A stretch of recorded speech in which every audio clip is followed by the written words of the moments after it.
Speaking of free debate, there was plenty of that at the CPAC conference last weekend that we both attended in Sydney. It was encouraging, I thought, to see so many ordinary Australians, let's call them quiet Australians, turn up in person, even if it did get a little bit willing at times.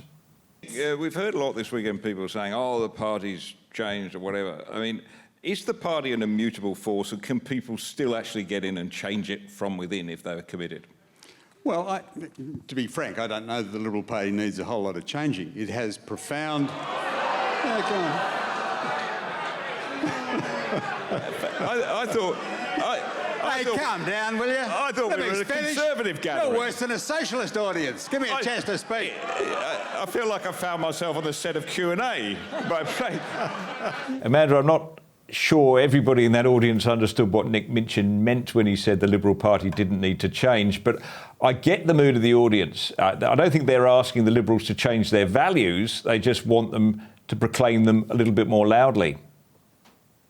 Yeah, I think in truth, if Nick had had the chance to finish his sentence, everyone would have realised they were on the same page. The values of the Liberal Party, the stand for small government, for individual freedom and liberty, the primacy of the family, the respect for the individual strengths and talents and spirit of the individual, all of those things I think everyone in the room was united around. It's just a matter of how well there has been adherence by some to those values in recent times. One really encouraging thing about the conference, though, is that there was just so much support for those beliefs being the foundation for taking our country forward into the future. And that's enormously encouraging. You wrote in the Australian Financial Review this week about the dangerous trend in our culture towards judging people by group identity rather than their character, for example. You wrote, these ideas are dangerous because they divide and dehumanise while simultaneously destroying the institutions that allowed our nation's rise to prosperity. Well, I think those on the centre-right sometimes talk about the march of these bad ideas as if they're unstoppable, but you say not. You say the march of radical and dangerous ideas through the institutions has only been possible because Conservatives have quietly acquiesced.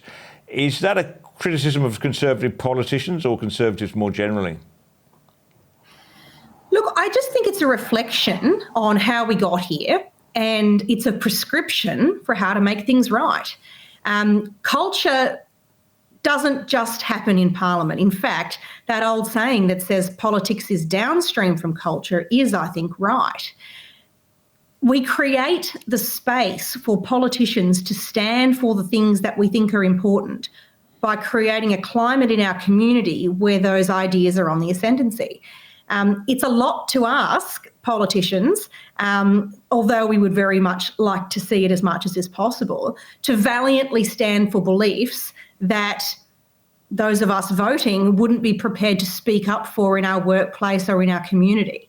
So my call to all people who want to see, for instance, fundamental freedoms or diversity of opinion respected, to all families who want to see a place for traditional families or for keeping age and appropriate content out of schools. If you really believe that stuff, it's not just enough to vote for it or indeed to smash Conservatives at the ballot box when they fail to meet the grade.